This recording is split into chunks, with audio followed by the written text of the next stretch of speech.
Ayan, meron ako ditong ground pork.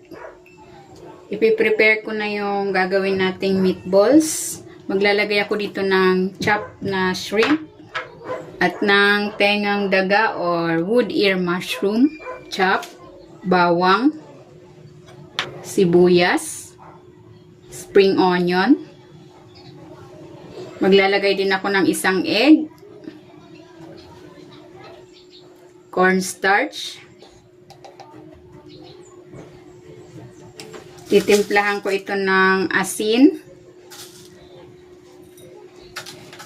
paminta. Maglalagay din ako ng oyster sauce at ng sesame oil. Haluin ko muna. Kung hindi ka pa nakapag-subscribe sa aking channel, please subscribe at i-click mo na rin ang notification bell para lagi kang updated sa aking latest recipes.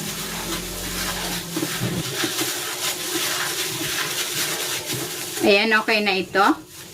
Ilalagay ko muna ito sa chiller para maging stable yung ating mixture at para madali lang natin itong bilugin.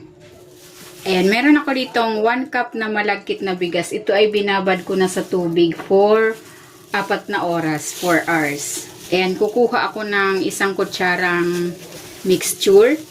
Bibilugin ko ito.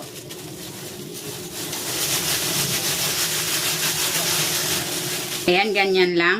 And then, ilalagay ko ito dito sa malagkit para mabalot ng malagkit rice.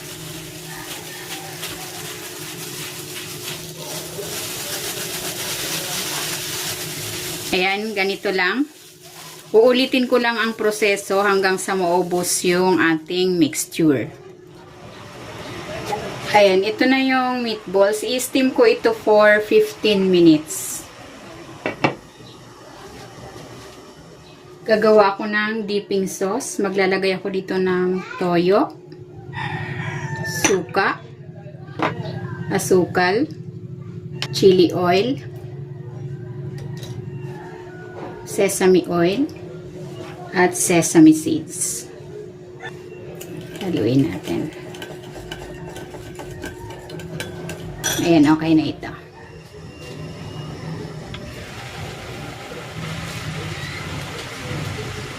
Ayan, luto na. Ahanguin ko na ito. Maglalagay ako ng spring onion.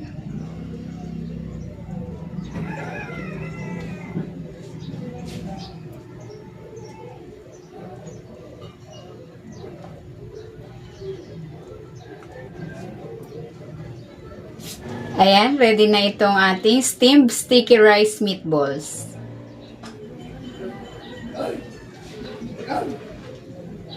Tikman na natin. Sausaw natin dito sa ating dipping sauce.